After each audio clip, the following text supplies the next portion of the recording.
Vamos pensar um pouco.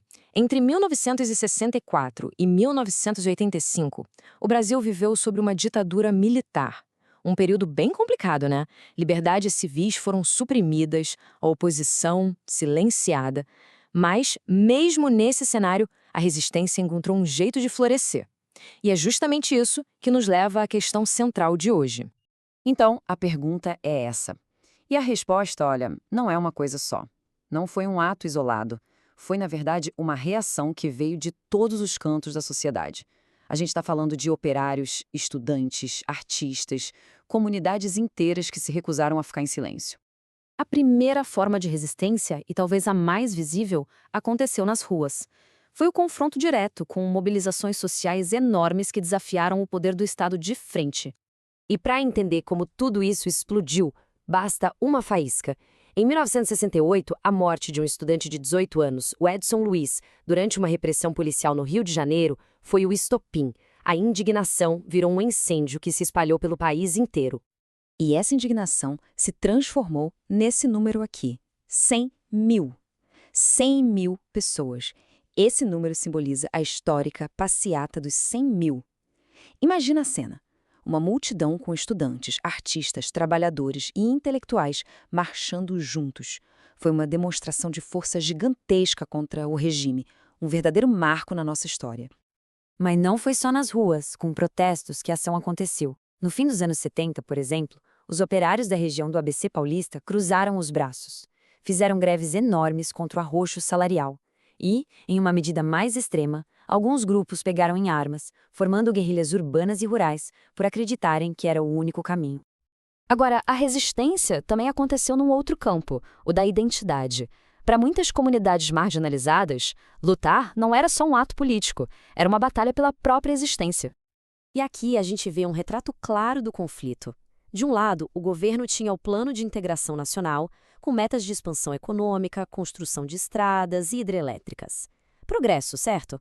Só que do outro lado, para os povos indígenas, isso significou devastação.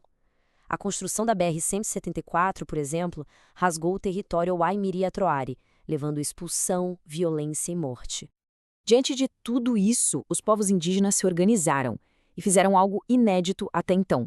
Se uniram em nível nacional. Criaram a União das Nações Indígenas, a UNE, para lutar pela demarcação de suas terras e por seus direitos.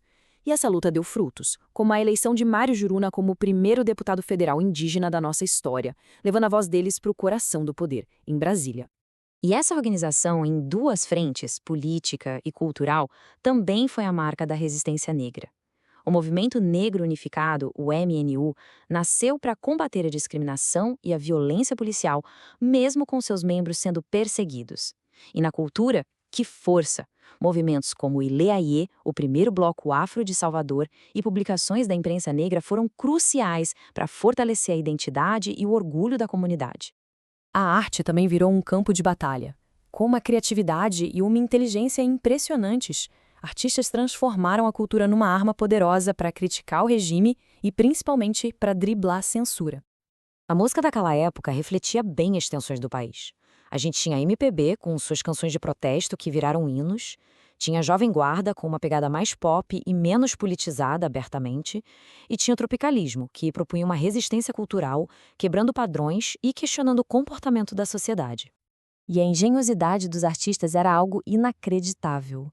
Olha só essa ideia do Cildo Meirelles. Ele simplesmente transformou o dinheiro, algo que passa de mão em mão, num veículo para espalhar mensagens proibidas.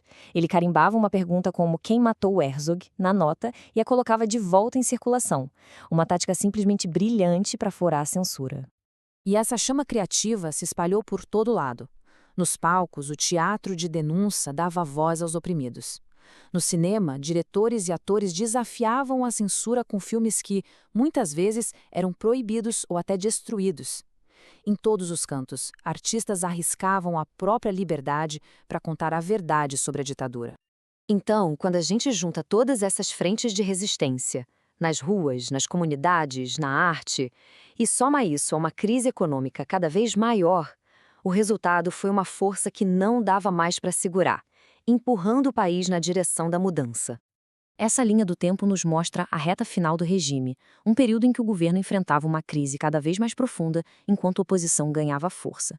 A gente vê o fim do milagre econômico, a tentativa de controle com o pacote de abril, a polêmica lei da anistia em 79, o início das diretas já em 83 e, finalmente, em 85, o fim do regime.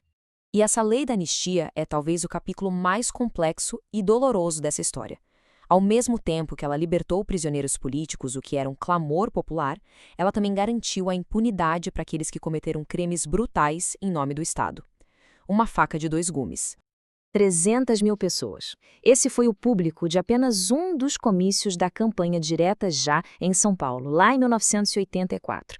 Um mar de gente que mostrava a sede que o povo tinha por democracia.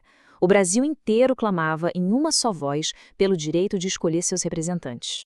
E mesmo que a campanha não tenha conseguido a eleição direta naquele exato momento, a pressão popular foi tão gigantesca que o destino da ditadura já estava selado. A vitória de um candidato civil, ainda que de forma indireta, deixou claro que a vontade do povo era mais forte que qualquer repressão. E a gente termina com essa reflexão.